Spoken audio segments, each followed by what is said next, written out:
Happy Onam. So നമുക്ക് തുടങ്ങിയാലോ. ഞാൻ ഇവിടുത്തെ കാലത്ത് എവിടെ പോകുന്നതെന്ന് പറഞ്ഞു കഴിഞ്ഞാൽ ഇവിടെ MS-ൻ്റെ മലയാളി സമാജത്തിൻ്റെ ഓണം സെലിബ്രേഷനാണ്. ഞാൻ വളരെ എക്സൈറ്റഡ് ആണ്, കാരണം ഞാൻ ആങ്കർ ചെയ്യുന്നുണ്ട്. സോ നിങ്ങൾ മൊത്തം കണ്ടു നോക്കണം, ഞാൻ എവിടെയൊക്കെ തെറ്റിക്കുന്നുണ്ടെന്ന് കാണാമല്ലോ.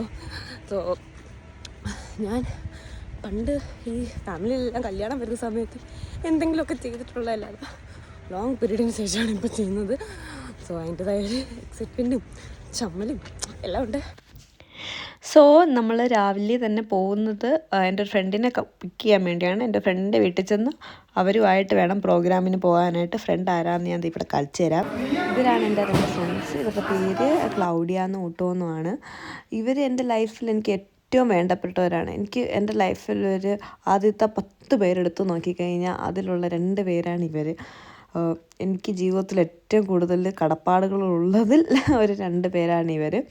സോ ഞാൻ അപ്പം നമ്മുടെ ട്രഡീഷനൊക്കെ എങ്ങനെയാണെന്നൊക്കെ ഒന്ന് ഇൻട്രൊഡ്യൂസ് ചെയ്യാൻ വേണ്ടി ഞാൻ പറഞ്ഞായിരുന്നു, കണക്ക് ഒരു ഓണം എന്ന് പറഞ്ഞൊരു കൾച്ചറലുണ്ട്, നിങ്ങൾ വരണമെന്നൊക്കെ പറഞ്ഞ് ഞാൻ അവരുമായിട്ട് പോകുന്ന വെച്ചു. സോ അവരുടെ സ്ഥലത്തിൻ്റെ പേര് ഇപ്പോൾ പറയും.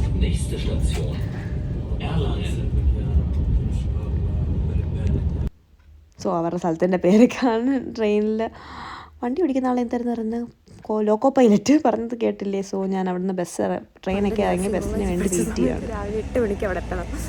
എന്താ പ്രോഗ്രാമിൽ നോർമൽ ക്ലാസ് ആണെങ്കിലും പ്രോഗ്രാം ആണെങ്കിലും എല്ലാം ആ സമയത്ത് ഇങ്ങനെ ടെൻഷൻ അടിച്ച് അയ്യോ ബസ് വരുമോ, താമസിക്കുമോ, ലേറ്റാവോ, അവിടെ ചെന്നിട്ട് ഒരുങ്ങണമല്ലോ എന്ന് ഓർക്കുന്ന അതേ ഓർമ്മകളൊക്കെ വരുന്നു. കോളേജിൽ പഠിച്ചൊരു ഓർമ്മ എഴുതിയേക്കൊള്ളാം. നിങ്ങൾക്ക് ആ ഓർമ്മയൊക്കെ ഉണ്ട്. ഓണ സെലിബ്രേഷനൊക്കെ പോകുമ്പോൾ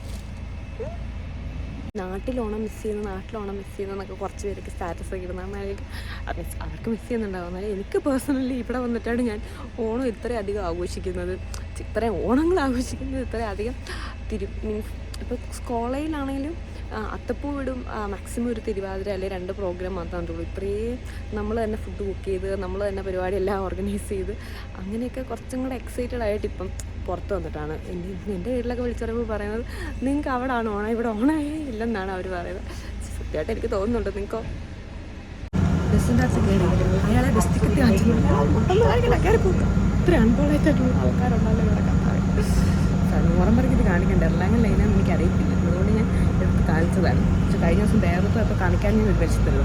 ഇപ്പോൾ കാണിച്ചപ്പോൾ അയാൾ വഴക്കമാണ് നന്ദിയില്ലല്ലോ. രാവിലെ തന്നെ നല്ല ഇഷ്ടമായി തുടങ്ങി. ഇവിടെ ഓട്ടോ ആയി തുടങ്ങി. സോ ട്രീക്കെല്ലാം കളേഴ്സ് മാറി തുടങ്ങി. ഇനിയിപ്പോൾ പിക്ചേഴ്സൊക്കെ എടുക്കാനായിട്ട് ഭയങ്കര അടിപൊളിയായിരിക്കും. സോ ഒന്നുകൂടെ കളറൊക്കെ മാറിയിട്ട് ഞാൻ പിക്ചേഴ്സൊക്കെ അപ്ഡേറ്റ് ചെയ്യുന്നതാണ്. നിങ്ങൾ ചാനൽ സബ്സ്ക്രൈബ് ചെയ്യാൻ മറക്കരുത്. അപ്പം കുറച്ചുകൂടെ വീഡിയോസൊക്കെ നിങ്ങൾക്ക് കാണാൻ പറ്റും. പറഞ്ഞു കണ്ടോ തണുപ്പ് വന്നു.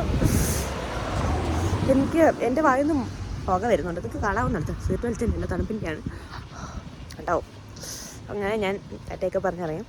യൂഷ്വലി ഞാനിവിടെ വരുമ്പം ഞാൻ ഗിഫ്റ്റ് വാങ്ങിച്ചുകൊണ്ടേ വരത്തുള്ളൂ. ഇവിടുത്തെ ഒരു കൾച്ചറിൻ്റെ ഒരു പോർഷനാണ് നമ്മൾ ഒരു വീട്ടിൽ പോകുമ്പം ഗിഫ്റ്റും കൊണ്ട് പോകുന്നത്. പിന്നെ സ്ഥിരമാകുമ്പോൾ നമ്മൾ വാങ്ങത്തില്ല, അവർക്ക് തന്നെ അറിയാം നമ്മൾ സ്ഥിരമായിട്ട് വരുമെന്ന്. ലാവൻഡർ പോലത്തെ ഒരു ചെടി, ലാവൻഡറാന്ന് തോന്നുന്നു. പിന്നെ വേറൊരു കളറുള്ള ചെടി. സോ ഞാനിവിടെ ഗിഫ്റ്റ് വാങ്ങുന്നത് ഈ ഒരു ഇടയ്ക്കെന്നായിരുന്നു. ഞാനും ഇവരും എല്ലാം സാധനം ഇവിടുന്ന് വാങ്ങുന്നത് ഇടയ്ക്കെന്നായിരുന്നു. അതാകുമ്പോൾ ഇടയ്ക്ക് ആയതുകൊണ്ട് എളുപ്പം. ഇവിടുന്ന് വാങ്ങിയാൽ മതി, കുറച്ച് നേരം അത് നമുക്ക് പിടിച്ചാൽ മതി, ഗിഫ്റ്റ് കൊടുക്കുകയും ചെയ്യാം. ഗിഫ്റ്റ് ഒരു വലിയ കാര്യമല്ല. ഇവിടുത്തെ ഒരു കൾച്ചറാണ്. അവിടെ എന്ത് കൊടുക്കും എന്നുള്ളത് നമ്മുടെ ഇഷ്ടം. ചോക്ലേറ്റ് കൊടുക്കാം, ഫ്ലവേഴ്സ് കൊടുക്കാം. എപ്പോഴും അങ്ങനെ ആയിരുന്നു. പിന്നെ ഇപ്പോഴും ഇടയ്ക്ക് വരുമ്പോൾ കുറച്ച് ദിവസം ഗ്യാപ്പിട്ടൊക്കെ വരുമ്പോൾ ഞാൻ ഗിഫ്റ്റ് കൊണ്ടേ വരത്തുള്ളൂ, അല്ലാതെ ഞാൻ വരത്തില്ല. ഓട്ടമായത് ജർമ്മൻസ് എങ്ങനെയാണ് ആഘോഷിക്കുന്നത് എന്നുള്ളത് ഇവിടുത്തെ ഫ്രണ്ടിൽ ജസ്റ്റ് ഒന്ന് നോക്കിയാൽ മതി. എല്ലാം അടിപൊളിയായിട്ട് ഡെക്കോ. ഞാനിപ്പം വന്നിട്ട് ഇനിയിപ്പോൾ റെഡിയായി ഡ്രസ്സൊക്കെ ഒന്ന് മാറിയിട്ട് നമുക്ക് കാണാം. അപ്പം സോ ഞാൻ ഉടുപ്പൊക്കെ കിട്ടും, ഇനി പോയി ഒരുക്കട്ടെ. സോ നമ്മൾ 3 പേരും ഒരുങ്ങി റെഡിയായി. തണുപ്പെല്ലാം കാരണം നമ്മൾ 3 പേരും ജാക്കറ്റൊക്കെ ഇട്ടാണ് പോകുന്നത്. അങ്ങനെ അപ്പം ഞാൻ എന്നോട് തന്നെ പറയാമായിരുന്നു, എനിക്ക് അത്രയ്ക്ക് അങ്ങോട്ട് എന്നെ ഇഷ്ടപ്പെട്ടില്ല. എനിക്കെന്തോ ഹെയറോ മേക്കപ്പോ എന്തോ ഒന്നും ഇഷ്ടപ്പെട്ടില്ല. ചെന്നിട്ട് ഒന്ന് ശരിയാക്കണമെന്ന് ഞാൻ പറഞ്ഞുകൊണ്ടിരിക്കുമായിരുന്നു. പിന്നെ അതുപോലെ തന്നെ എനിക്ക് എന്നെ കണ്ണാടി വെച്ച് കഴിഞ്ഞപ്പോൾ കാണാൻ അത്ര സുന്ദരിയല്ല എന്ന് തോന്നും. അല്ലെങ്കിൽ സുന്ദരിയാണോ എന്ന് ചോദിച്ചാൽ എനിക്കറിയില്ല. എന്നിരുന്നാലും എനിക്കൊരു കോൺഫിഡൻസിൻ്റെ ഒരു പ്രശ്നമുണ്ട്. നിങ്ങൾക്ക് തോന്നുന്നുണ്ടോ? Claudia, wie findest du das? Sehr gut. Sehr gut. Ja. ഇഷ്ടം പോലെ പേര് നല്ല സുന്ദരി പിള്ളേരായിട്ടുണ്ടാകുന്ന. ഇതെല്ലാം ഇവിടെ ഹൗസ് ബിൽഡിംഗ് പഠിക്കുന്ന പിള്ളേരാണ്. സോ ഇവരൊക്കെ ഞാൻ ആദ്യമായിട്ടാണ് പരിചയപ്പെടുന്നത്. സോ ഇവരുടെ എല്ലാവരൊക്കെ ഫോട്ടോസൊക്കെ എടുക്കുവാണ്.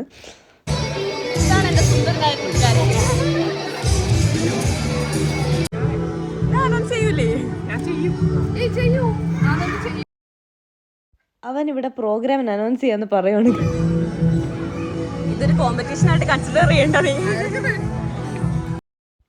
സോ നമ്മുടെ സ്റ്റേജും അറേഞ്ച്മെൻറ്റ്സും എല്ലാം ഇതാണ്. നമ്മൾ ഫുഡ് കഴിക്കാൻ വേണ്ടി എല്ലാം അറേഞ്ച് ചെയ്തിട്ടേക്കാണിത്. സംഭവം സെറ്റാക്കിയിട്ടുണ്ട്. സോ നമ്മൾ സ്റ്റേജിൻ്റെ വെളിയിൽ നമ്മൾ ഒരു കട പോലെ ഇട്ടിട്ടുണ്ട്. നമ്മുടെ ഫ്രണ്ട്സാണ്. പുള്ളി സായി എന്നാണ് പേര്. പുള്ളിക്കാത്തി മലയാളിയല്ല, ബട്ട് പുള്ളിക്കാത്തി എല്ലാ ഓണം ഫെസ്റ്റിവലിനും മലയാളീസിൻ്റെ കൂടെ പങ്കെടുക്കാനായിട്ട് വരും. സോ അവരുടെ ഒരു പേജാണിത്. മീൻസ് ഇൻസ്റ്റാഗ്രാം പേജുണ്ട്, അല്ലാതെ തന്നെ അവർക്ക് ഫിസിക്കലി കടയുണ്ട്. സോ അവിടെയുള്ള കമ്മലിൻ്റെ കളക്ഷൻസ് ആയിരുന്നു. സോ കുറച്ച് നേരം കഴിഞ്ഞപ്പോൾ അങ്ങ് ഇഷ്ടം പോലെ പേര് വന്നു തുടങ്ങി. നമുക്കറിയാവുന്നവരൊക്കെ ഉണ്ട്. ഇവർ നമ്മുടെ ഫ്രണ്ട്സാണ്. ഈ സഞ്ജുവിനെ കാണുമ്പോൾ, ഈ ബോയിനെ കാണുമ്പോൾ എൻ്റെ ഫ്രണ്ട്സ് എല്ലാവരും പറഞ്ഞു ഇവനെ കണ്ടിട്ട് ബിഗ് ബോസിൽ അർജുനെ പോലെ ഇരിപ്പുണ്ടെന്ന്. എനിക്കിവന് വർഷങ്ങൾ കൊണ്ട് അറിയാമെന്നുണ്ട്, എനിക്ക് അങ്ങനെ തോന്നിയില്ല. പക്ഷേ പുതിയ ഫ്രണ്ട്സ് അങ്ങനെ വന്നപ്പോൾ ഞാനാണ് ഇവനങ്ങനെ ഉണ്ടോ. പക്ഷെ ഞാൻ അവനോട് നേരിട്ട് പറഞ്ഞില്ല, ചിലപ്പോൾ അവൻ ഈ വീഡിയോ കാണുവാണെങ്കിൽ കേട്ടോട്ടെ. സോ നമ്മളിവിടെ വിളമ്പിയെല്ലാം തുടങ്ങി. ഇങ്ങനെ സിനിമയിലൊക്കെ പറയുന്ന പോലെ ഓലം വന്നു, കളം വന്നു, പരിപ്പ് വന്നു, അവിയൽ വന്നു, പായസം വന്നു. സോ എല്ലാം വന്നു. അങ്ങനെ ഞാനിങ്ങനെ ഇവരോടിങ്ങനെ പറഞ്ഞു കൊടുക്കുമായിരുന്നു. ഞാൻ ഓൾറെഡി സ്പൂണും ഫോർക്കും എല്ലാം കൊണ്ട് കൊടുത്തായിരുന്നു എങ്ങനെ കഴിക്കണം എന്നൊക്കെ ഉള്ളത്. പക്ഷെ പിന്നെ ഞാൻ പറഞ്ഞു, ഇത് നമ്മൾ കൈ കൊണ്ട് കഴിച്ചു കഴിഞ്ഞാൽ നിങ്ങൾക്ക് കുറച്ചും കൂടെ നല്ലതാണ്. നമ്മൾ കൈ കൊണ്ടാണ് കഴിക്കുന്നത്. പക്ഷെ നമ്മളത് ഒറിജിനൽ വാഴയിലയിലൊക്കെ ഇടുമ്പോഴാണ്. എന്നാലും ഞാൻ പറഞ്ഞു ഇത് കൈ കൊണ്ട് കഴിക്കുന്നത് നല്ലതാണ്.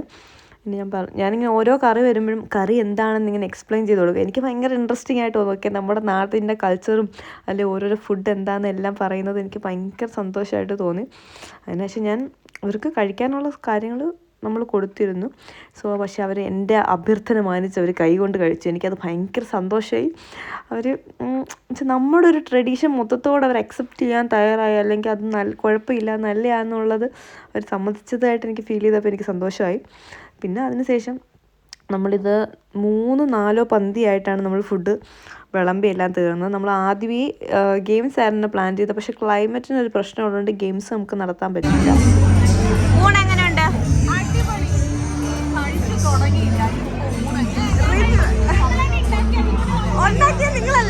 അതെ അവർ പറഞ്ഞത് വളരെ ശരിയാണ്. അവരാണ് ഫുഡ് കുക്ക് ചെയ്തത്. അതുകൊണ്ട് തന്നെ അവർക്ക് കഴിക്കുന്നതിന് മുമ്പ് അറിയാമല്ലോ ഫുഡ് അടിപൊളിയാണോ അല്ലേന്ന്. എനിവേ ഫുഡ് ഭയങ്കര അടിപൊളിയായിരുന്നു, നല്ല ഫുഡായിരുന്നു. പിന്നെ നമ്മുടെ ബിഗ് ബോസിൽ അർജുൻ ഇവിടെ വീണ്ടും നിൽക്കുന്നു.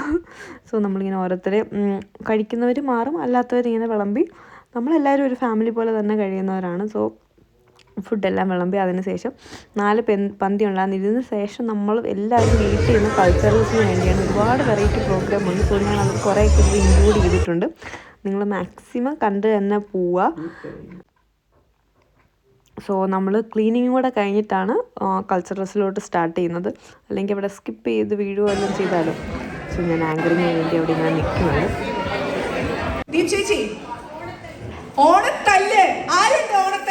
ചേച്ചി ഭയങ്കര എനർജറ്റിക്കാണ്. ചേച്ചി അടിപൊളിയായിട്ടാണ് ആങ്കർ ചെയ്യുന്നത്. ചേച്ചിയുടെ പേര് സ്പർശ എന്നാണ്. ചേച്ചി ആദ്യമായിട്ടല്ല ആങ്കർ ചെയ്യുന്നത്. ചേച്ചി ഒരുപാട് നാളായിട്ട് വർഷങ്ങളായിട്ട് ആങ്കർ ചെയ്യുന്ന ഒരു വ്യക്തി. അതുപോലെ തന്നെ പണ്ട് റേഡിയോ ബാങ്കോയിലൊക്കെ വർക്ക് ചെയ്തിട്ടുള്ള ഒരു വ്യക്തിയാണ്. അപ്പോൾ പുള്ളിയുടെ കൂടെ ഒരു സ്റ്റേജ് ഷെയർ ചെയ്യാൻ സാധിച്ചത് ഭയങ്കര സന്തോഷം. ഞങ്ങളുടെ മൈക്ക് ഇടയ്ക്ക് വെച്ച് മൈക്ക് തുടങ്ങി ഞങ്ങൾ ഒരു മൈക്കിലോട്ട് എത്തേണ്ട. അത് പിന്നെ അത് കുറച്ച് ബുദ്ധിമുട്ടായിപ്പോയി. ഒരു മൈക്ക് അങ്ങോട്ടും ഇങ്ങോട്ടും ചേഞ്ച് ചെയ്യുന്ന ഒരു ടൈം പോകണ്ടല്ലോ എന്നോർത്തുള്ള ഒരു ബുദ്ധിമുട്ടും ഉണ്ടായി.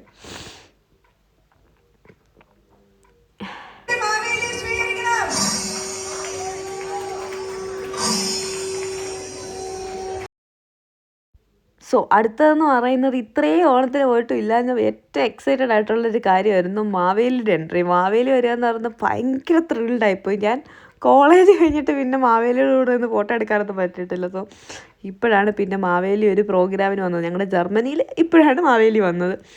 എനിവേ അടിപൊളിയായിരുന്നു.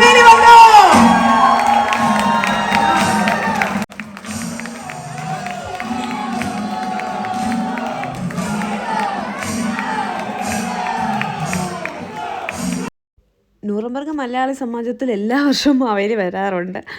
പക്ഷേ ഞാൻ ആദ്യമായിട്ടാണ് മലയാളി സമാജത്തിൻ്റെ ഓണത്തിന് പോകുന്നത്. അതുകൊണ്ട് ഞാൻ ഭയങ്കര എക്സൈറ്റഡ് ആയിരുന്നു മാവേലിയൊക്കെ കണ്ടപ്പോഴേക്കും. ഞാൻ ഇതെൻ്റെ 4ാമത്തെ ഓണമാണ്. എന്നിരുന്നാലും ഞാൻ ഫസ്റ്റ് ഓണം ഡ്രസ്സനിലായിരുന്നു എൻ്റെ ഓണം. അത് വെച്ച് സ്റ്റുഡൻസ് എല്ലാവരും കൂടെ നടത്തുന്ന അവിടുത്തെ തന്നെ ഒരു വലിയ ആദ്യത്തെ ഓണമായിരുന്നു. പിന്നെ ഞാൻ സെക്കൻഡ് ന്യൂറംബർഗ് ആയിരുന്നു. തേർഡ് ഓണം കൈസസ്ലോയിനായിരുന്നു. 4th ഓണം വീണ്ടും ന്യൂറംബർഗായി.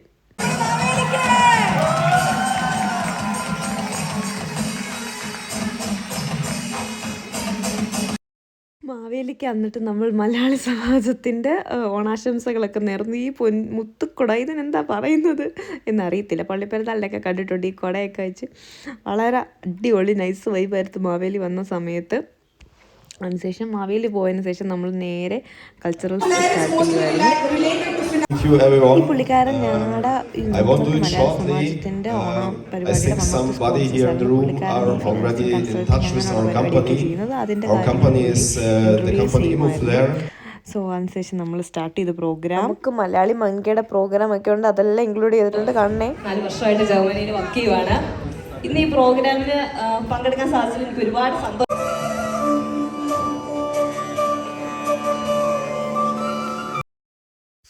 നമ്മുടെ ഫസ്റ്റ് പ്രോഗ്രാം ജാനകിക്കുട്ടിയുടെ ഒരു ഡാൻസ് ആയിരുന്നു. അടിപൊളിയായിരുന്നു പുള്ളിക്കാരുടെ ഡാൻസ്.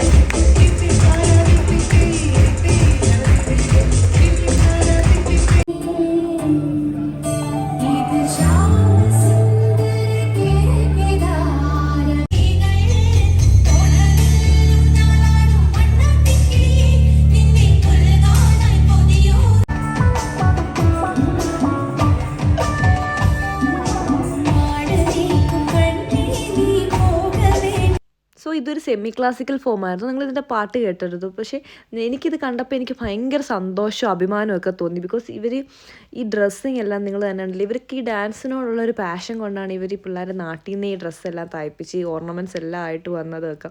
അതുപോലെ തന്നെ ഈ കുട്ടികൾ ഈ ഡാൻസ് പഠിക്കുന്നതും എല്ലാം ഓൺലൈൻ വഴിയായിരുന്നു. ഞാൻ ഈ കുഞ്ഞിനോട് ചോദിച്ചപ്പോൾ ഇവളിത് കൂടാതെ ഇത് കഴിഞ്ഞിട്ടൊരു ഭരതനാട്യം ചെയ്യുന്നുണ്ട്, നിങ്ങൾ അതൊന്ന് കണ്ടു നോക്കാം.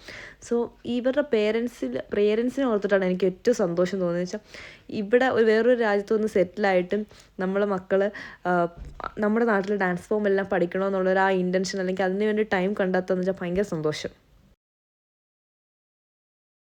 കോമ്പറ്റീഷനാണ്. സോ പേര് കൊടുത്തവരെല്ലാം റെഡി ആയിട്ടിരുന്നോ? അതിൻ്റെ കാര്യങ്ങൾ ഇപ്പോൾ ചേച്ചി അനൗൺസ് ചെയ്യും.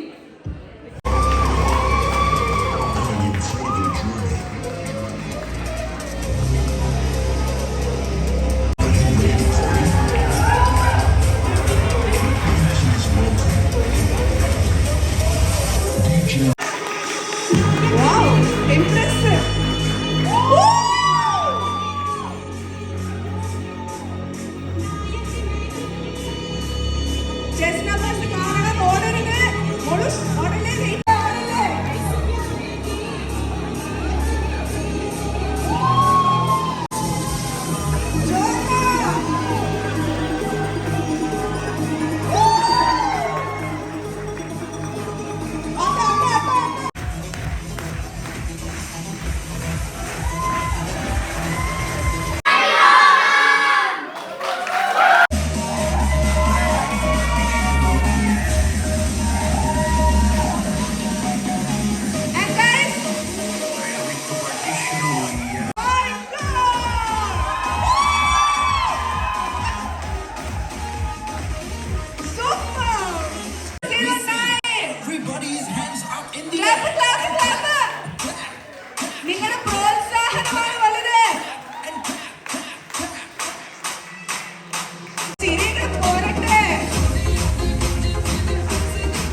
നെക്സ്റ്റ് പ്രോഗ്രാം ഇവരുടെ ഒരു ഫ്ലാഷ് മോബ് ആയിരുന്നു. ഭയങ്കര സർപ്രൈസിങ് ആണ്. പക്ഷേ ഞാൻ ആങ്കർ ചെയ്യുന്നതുകൊണ്ട് എനിക്കറിയാമായിരുന്നു നിന്നെ ഒരു ഫ്ലാഷ് മോബ് ഉണ്ടെന്ന്. But it was amazing.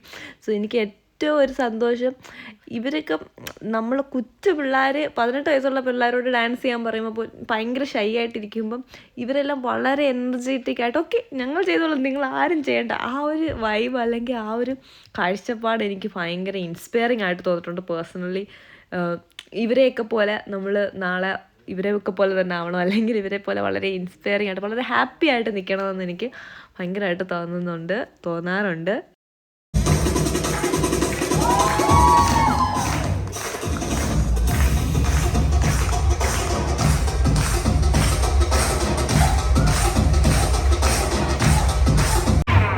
പൊന്നാട, ജണ്ട്, റീത്ത്, ഹാരം, നോട്ടുമാല, നാരങ്ങ എന്നിവയൊക്കെ നൽകി എന്നെ സ്നേഹം കൊണ്ട് വീർപ്പൂട്ടിക്കരുതേ എന്നെ അപേക്ഷിക്കുകയാണ്.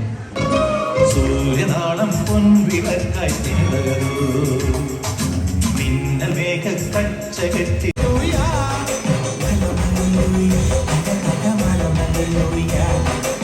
ഇതല്ല ഇതിന്ന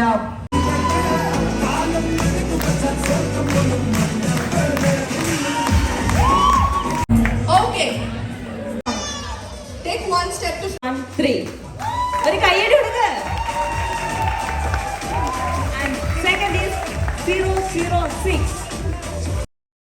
സോ ഇത് കഴിഞ്ഞിട്ട് മലയാളി മംഗ കോമ്പറ്റീഷൻസിനകത്ത് നമ്മൾ 10 സുന്ദരിമാരായ മലയാളി മംഗാസിനെ സെലക്ട് ചെയ്തിട്ട് ആർക്കും അറിയാത്ത സീക്രട്ട് പറയാൻ പറഞ്ഞു. ഇതായിരുന്നു നമ്മുടെ സെക്കൻഡ് റൗണ്ട്. സോ ഓരോരുത്തർ അവരുടെ സീക്രറ്റ്സ് എല്ലാം പറഞ്ഞുകൊണ്ടിരിക്കുകയാണ്. ഞാൻ പെട്ടെന്ന് ഞെട്ടും, ആർക്കും അറിയില്ല എന്തെങ്കിലും കാണിച്ചാൽ പെട്ടെന്ന്.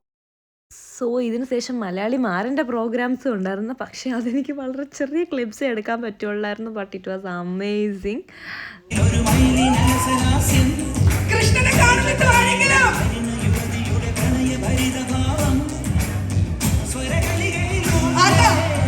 അപ്പം നമ്മൾ ലാസ്റ്റ് ഗ്രൂപ്പ് ഫോട്ടോ ഒക്കെ എടുത്ത് പിരിയാണ്. നമുക്ക് DJ കളിക്കാൻ പറ്റിയില്ല, ആ ഒരു സങ്കടം മാത്രമേ ഉണ്ടായിരുന്നുള്ളൂ. നമ്മുടെ ടൈം ഓൾറെഡി എക്സീഡ് ആയിപ്പോയി.